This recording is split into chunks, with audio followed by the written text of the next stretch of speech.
Hi there, I'm Leah of Leah Benson Therapy. And today I want to talk to you about something I had a conversation about with someone recently.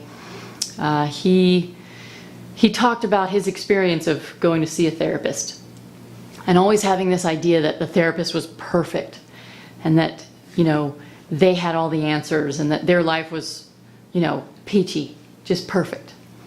And so I felt like it was a really good thing for me to talk to everyone about. Because the idea that, of course logically a therapist's life isn't perfect. And that your job is not to emulate the therapist's life or be anything like the therapist, particularly.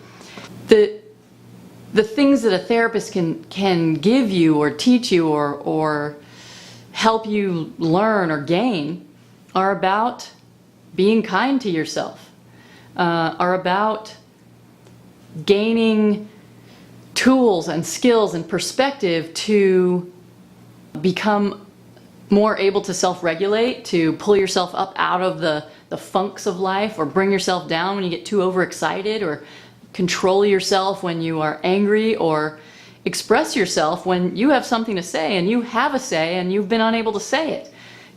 Teaching you those tools.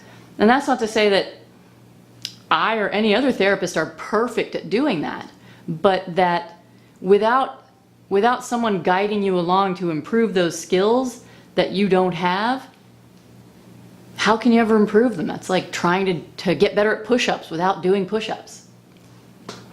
And the other thing that is really important that a therapist can give you, and that maybe a therapist has that you don't have, that's certainly not perfection, but is that sense of being kind to yourself.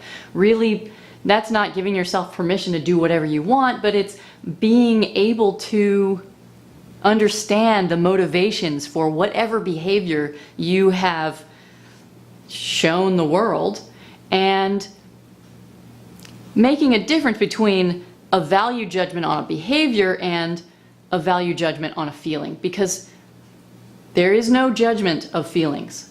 There is only judgment of behavior afterwards. So you can have any feeling you want. And I would say the perfection of a therapist is allowing themselves to have any feeling that they want. And that your only goal in being perfect is to allow yourself to have any feeling that you want without judging yourself for it. Because really, that is the sort of perfection of life. Changing your behavior, that's practice. But allowing yourself to be who you are authentically with whatever feelings you have, that takes an experience of being in a relationship where you are not judged for whatever feelings you have.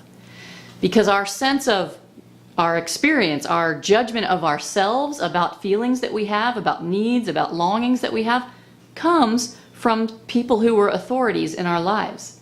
They taught us that what we needed or wanted or desired, longed for, wasn't okay. And so therefore we weren't okay.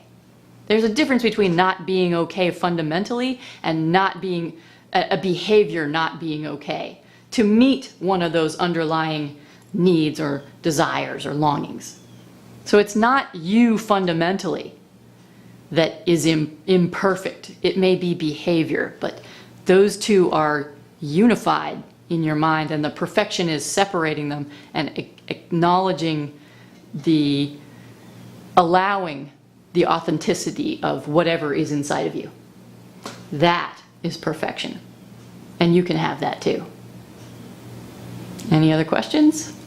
Feel free to contact me.